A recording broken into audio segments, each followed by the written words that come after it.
Assalamualaikum warahmatullahi wabarakatuh.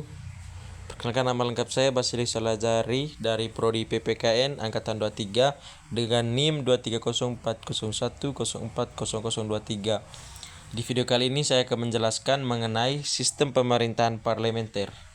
Baik, langsung saja ke poin pertama, yaitu pengertian sistem pemerintahan parlementer. Umumnya sistem pemerintahan parlementer memiliki definisi bahwa sistem pemerintahan parlementer merupakan salah satu sistem pemerintahan yang dimana para pelaku dari lembaga eksekutif bekerja serta bertanggung jawab langsung kepada parlemen.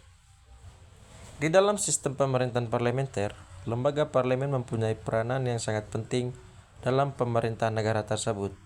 Selain itu, lembaga parlemen juga memegang kekuasaan tertinggi serta memiliki hak dan kewenangan yang besar dalam mengawasi kebijakan serta program kerja yang dilaksanakan oleh pelaku-pelaku eksekutif. Oke, masuk ke poin yang kedua, yaitu ciri-ciri khusus pemerintahan parlementer. Yang pertama, jabatan presiden hanya sebagai kepala negara, sedangkan untuk kepala pemerintahan adalah Perdana Menteri. Penempatan jabatan kepala negara dan kepala pemerintahan dalam sistem pemerintahan parlementer adalah presiden diberi jabatan hanya sebagai kepala negara, lalu untuk kepala pemerintahannya diduduki oleh Perdana Menteri. Yang kedua, yang memiliki hak prerogatif adalah Perdana Menteri. Seperti yang Grametz tahu bahwa prerogatif adalah hak istimewa seorang pejabat pemerintahan yang hanya dapat dimiliki oleh seorang kepala pemerintahan dalam sistem pemerintahan parlementer. Yang menduduki jabatan adalah Perdana Menteri. Masuk ke ciri yang berikutnya, itu yang nomor 3. Lembaga eksekutif memiliki tanggung jawab terhadap lembaga legislatif. Lembaga eksekutif mempertanggungjawabkan semua tindakan yang telah mereka lakukan kepada lembaga legislatif atau parlemen. Semua kegiatan baik kegiatan pelaporan beserta dengan semua kewenangan serta kekuasaan dilaksanakan berdasarkan izin serta bagaimana keputusan melalui lembaga legislatif terlebih dahulu. Yang berikutnya nomor 4, anggota menteri memiliki tanggung jawab terhadap lembaga legislatif. Sebagai seorang menteri dalam tugasnya memiliki kewajiban untuk selalu meminta izin kepada lembaga legislatif. Selain itu, semua pekerjaan serta perbuatannya harus dipertanggungjawabkan kepada lembaga legislatif juga. Masuk ke poin yang ketiga, kelebihan dari sistem pemerintahan parlementer.